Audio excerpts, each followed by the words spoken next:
Hey guys, welcome back. I hope you are having an amazing day. Let's get right into the stories. The first one is an entitled people story. As a landlord, I had always heard horror stories about difficult tenants, but I never thought I would have to go through one myself. I inherited a property in a small town in Arizona and decided to rent it out to supplement my income. It was a nice house with 3 bedrooms, a backyard, and a small garden. After putting up an ad, I soon found a tenant named Karen. At first, Karen seemed like a normal person, but things started to go south when she fell behind on rent. I tried to be understanding at first, but after several missed payments, I knew I had to take action. I gave her a warning and informed her that I would be evicting her soon. That's when the real trouble began. Karen started threatening me and telling me that she would have me arrested. She even claimed that she owned the property and that I was a fraud. I knew she was just trying to scare me, but I never expected what happened next. On the day of the eviction, I arrived at the property to find the police already there. Karen was claiming that I had broken into her house and that I was trying to evict her illegally. She had even gone as far as to break the windows herself to make it look like I had caused the damage. I tried to explain to the police that I was the owner of the property, but they refused to listen to me. I was arrested and spent the night in jail. The next day, I was able to call my lawyer and he was able to get me released on bail. It was a terrifying experience and I felt completely helpless. I knew I had to prove my innocence, but I had no idea how to do it. Thankfully, I had a friend who was a private investigator. I asked him to look into Karen's background and he found out that she had a history of filing false police reports and scamming landlords. He was even able to find a witness who had seen Karen breaking the windows of the property herself.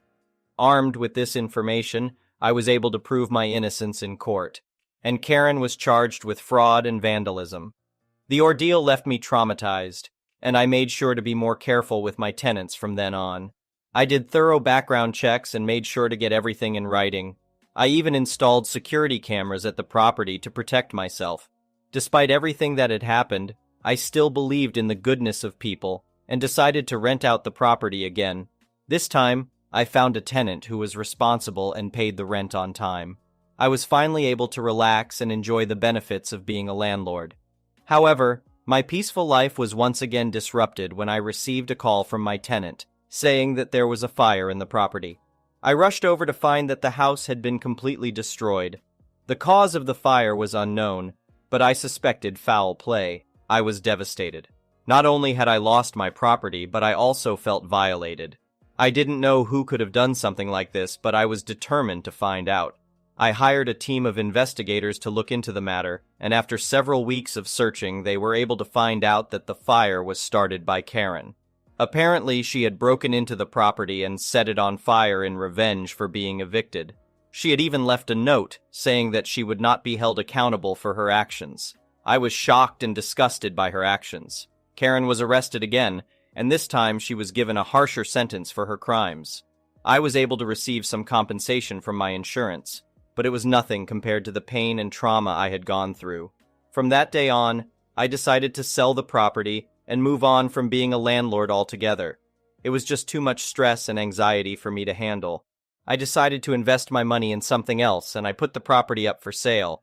It took a while to find a buyer, but eventually someone came forward and made an offer.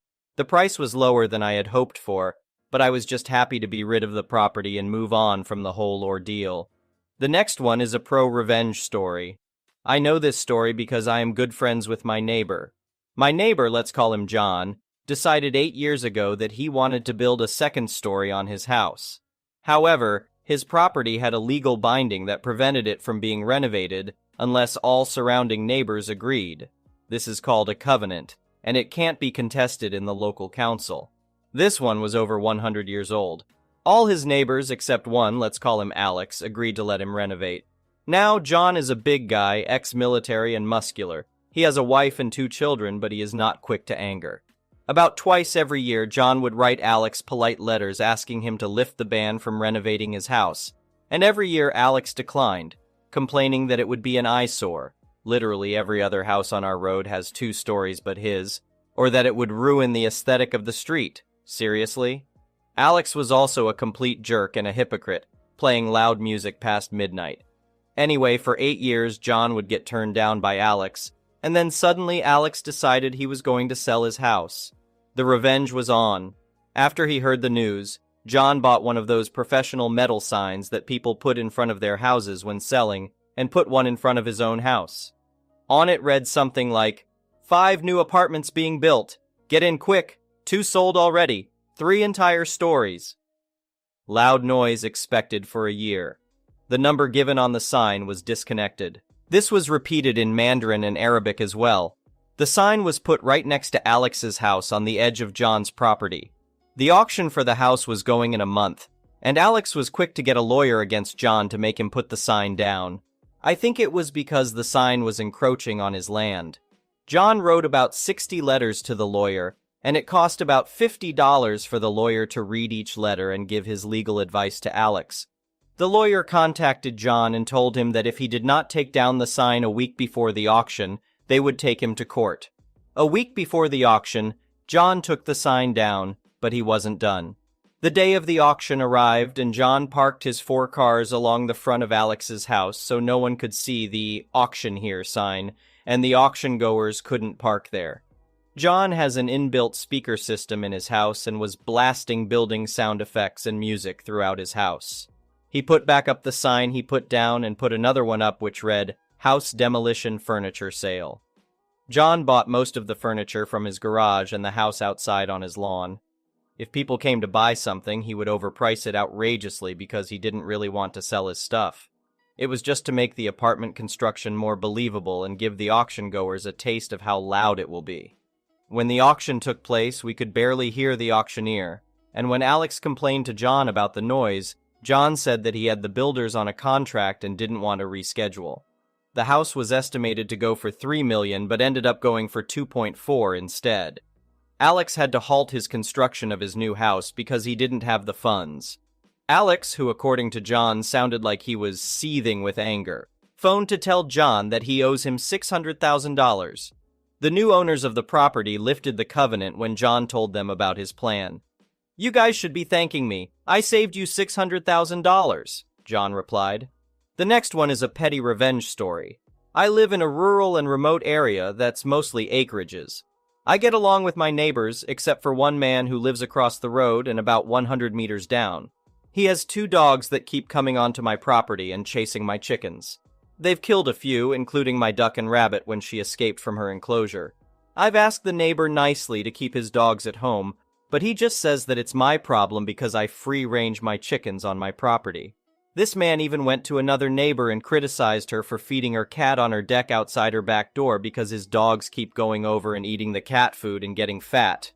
I've called the police to find out what I can do, but since there are no dog bylaws, there isn't much I can do. A friend of mine moved her family down to the city to attend grad school and asked me if I would take her 2 Maremas, which are big livestock guardian dogs. They will protect my chickens from my neighbor's dogs.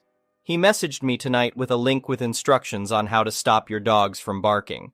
I lost it laughing. My dogs are constantly barking at his dogs at the perimeter of my property, which does not border his at all. His dogs are trying to come down my driveway and are running up and down the road all the time. I texted him back that my dogs are simply barking at his dogs when they try to come onto my property, and if he wants my dogs to stop barking, he needs to keep his dogs at home. There was no response from him, but within 5 minutes all the barking stopped because he called his dogs home. Now, every time I hear my dogs bark, instead of getting annoyed, I smile, knowing that my neighbor, whose dogs have been killing my animals, is annoyed, and that if he wants the barking to stop, he actually has to train his own dogs. The next one is an entitled people story. This happened when I was 12 years old, and I figured I'd share my experience with an entitled family who tried to steal my red-bone coonhound. I grew up on the family farm in the middle of nowhere. We own approximately 350 acres and have a ridiculously long driveway, and you can't see the house from the main road. So often people see our dogs and think they are lost and pick them up. We have collars with our contact info that are on them always because of this fact. My parents are big on not hunting or removing wild animals unless they are a danger to us. They always had the mindset that we are living in their home. They were here first. Just respect and be aware of your surroundings. For the most part, the wildlife leaves us and our livestock alone, other than Jacob, the black bear breaking into the grain shed and elk eating hay bales. We had a fairly large cougar who learned that our llamas made easy meals. The cougar ate all 9 of them in less than a year. The last straw was when I was walking in the horse pasture and interrupted the big cat's lunch, last llama. Luckily, the family Pyrenees put himself between the cougar and me. I have no doubt if it wasn't for him, I would not be here today. My dad decided he had to do something. He truly didn't want to use lethal methods and started researching other options. He came across a breeder who breeds coonhounds and reached out.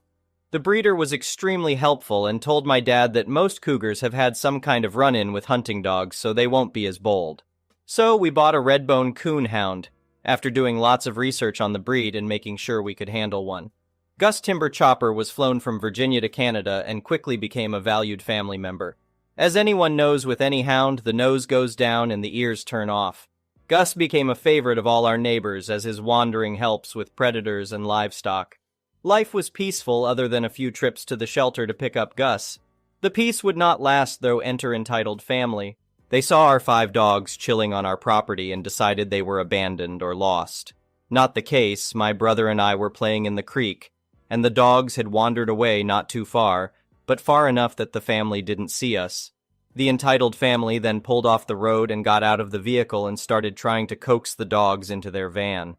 3 of our dogs ran back to the creek where we were playing. Our Pyrenees, Togo, and Gus stayed. The entitled dad somehow caught Gus and started dragging him to their van. Gus started to freak out. He started to bark, alerting me that something wasn't right. So I went to see what was happening. Well, 12-year-old me saw some random guy trying to put Gus in his van, and the entitled kids and mom were gushing over how cute he was, and how he would be the perfect dog for them. I wasn't too nervous as this happens often. People see the dogs, no house, and think they are lost, or someone dumped them and try to help the owners by taking them to a shelter or vet, then often call or stop by to apologize or causing any inconvenience. I yelled out, "Hey, that dog isn't lost, he's with us." The entitled kids started to scream that they wanted the dog and they deserved the dog. Then they burst into uncontrollable sobs. The entitled mom asked me to come closer so we don't have to yell. I politely declined and said again that Gus was ours and asked the dad to please stop. Entitled dad grunted and tried to pick up Gus. Gus ended up biting the guy on his hand. He didn't break the skin, more of a warning nip. The entitled dad let go and Gus came running back to me. Entitled dad looked furious and started to walk towards me and Gus, yelling that I shouldn't own dogs because clearly we don't train or properly care for them, and how much better of a home they could offer him. I was starting to panic because this guy looked so mad, raging about how he'll teach that red bastard proper manners. I'm backing away while holding on to Gus's collar. Togo quickly stood in front of me. I was begging the entitled dad to back off and to leave. Entitled dad said something along the lines of, "I'm taking this dog to teach you a lesson. If you don't look after your pets, they will find a better home." I told him to stop as Togo is very, very protective of me and my brother, and while he has lots of training as he started showing signs of being too aggressive with people, and we didn't want him to bite someone unprovoked. Entitled dad did stop for a moment, but the entitled mom and kids were screaming that they wanted this dog. It had to be this dog. Togo gave entitled dad lots of warnings, low growls, bared teeth, lunging and snapping. Entitled dad tried to grab Gus by the collar and ended up knocking me down. Togo latched onto the entitled dad's arm and started to shake his head and yanking the guy off his feet. One of the other dogs, she belonged to my uncle, came after I screamed and grabbed entitled dad by his pant leg, ripping them. My brother also joined because he heard me scream. I got him to take Gus and told him to run home and get dad. Togo wouldn't listen when I tried to get him to let go. Entitled kids and mom tried to get out to help. Thankfully, they listened when I screamed, "Stop." Entitled dad was yelling to call the dog off, and how he would see to it that all of our dogs would be put down, and that we would never be allowed to own another again. At this point, I was scared, angry, and overwhelmed. I started to cry. I thought that Togo would be put down for sure, and that if entitled dad took us to court, he'd somehow get Gus. Togo let her entitled dad's arm go, but made it clear that entitled dad was to stay on the ground. Anytime he tried to stand, Togo would knock him down and growl in his face. My dad came racing down the driveway, ready for war. Entitled family started saying how Togo attacked unprovoked and that I misunderstood what they were doing. My dad told the family that the police and an ambulance would be arriving and that they'd best stay put, and if they decided to drive away, that he has pictures of the dad and vehicle, and he will press every kind of charges he legally can. My dad called some neighbors to come to help if things go sideways. The police and ambulance arrive. Entitled dad will need stitches in his arm. They told the police that they thought the dogs weren't mine and I was lying and the kids want a dog so bad, but they didn't want to pay for one. They saw ours and thought they were strays. None of our dogs looked like strays, well-fed, brushed, and spoiled. Entitled dad then said when I told him to stop or he could get hurt, he took it as I was threatening him, and that's why he didn't listen. He and his wife were demanding that Togo be put down immediately, and that we are animal hoarders who need to be charged and banned from owning any kind of animal. The police and paramedics told him he was very lucky. Togo is a guardian dog. They are bred for being protectors. Togo was only trying to protect me. Entitled dad didn't care. He took us to court. Entitled dad got 34 stitches in his arm. In the courthouse, entitled mom came to my parents and said she had an offer. If they accepted, they'd drop the lawsuit. They wanted us to give them Gus. Dad told her to pound sand in a less polite speech. In the end, thanks to the game cameras Dad had in various places, we had footage. The judge was less than amused, as entitled family made it sound like I ordered my dog to attack them when they just wanted to play with the dog. The judge pointed out that a 12-year-old girl versus a 40-something grown man was not a fair fight, and that my dogs just evened the odds. We did have to isolate Togo and made sure that our dogs had microchips and their tattoos were legible. Dad also decided that he'd fence off my brother and my favorite places so that the dogs can't wander. I do wonder sometimes about entitled family, and I have 2 questions I'd love to ask. After all the expenses, wouldn't it have been cheaper to just buy or adopt a dog rather than steal one? The next one is an entitled parent story. I'm an English teacher. I love the job. I mostly love my students and their parents. I feel blessed that most parents are good people. They are worried about their children's progress and can be angry, but can always be reasoned with. I get positive feedback on my teaching and managing my classes and the students. Parents are generally happy with me. Unfortunately, I still have to deal with entitled parents from time to time, the Karens of parenthood. This year, I have 4 classes of last year's students. They will take their exams, and with a bit of luck, I can shake their hands at graduation and wish them the best in their future education and life when they get their diploma. To get to that point, they still need to take exams for their subjects, mine included. They can work in digital books or in their regular paper-bound ones. I don't really care what works best for them. I also don't mind tutoring, but I have my conditions. You do your homework, you pay attention. If, when you think you understand, you can start on the homework. You do not interrupt me when I'm talking explaining. You ask questions. Basically, the basics of what a student should do. This class knows exactly what the days and times are of their test, including the material. I made those dates known 2 months in advance as I know that some really could use that time. I have uploaded everything in Google Classroom concerning the materials of the last 3 tests, along with links and materials for extra practice. Enter entitled student, ES. ES doesn't work on my subject in class. I've corrected him numerous times, sent numerous emails to his parents and team lead about his behavior, and have had many meetings with all parties involved. Promises are made by him and his parents about bettering himself. He knows and understands that what he does isn't good for him and doesn't help create a healthy learning environment. For added info, he doesn't have any learning difficulties, mental health issues, or anything. This behavior was known in primary school and the years before. School isn't a priority, his own words. I have offered tutoring on the previously named conditions and told him that with his current behavior, he can't get my tutoring. He's free to ask other teachers, but at the risk they will ask me about him, refer him back to me, and/or refuse him. Both him and his parents understand that and have said so. They agreed with what was said. To the story, exams are coming up. He has not done a thing. Every piece of advice has been given and a lot has been practiced.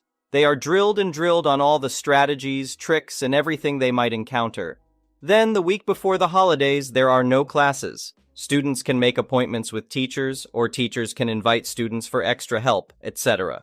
I have sent 2 different emails to 2 different groups per class. Both students and parents got this email.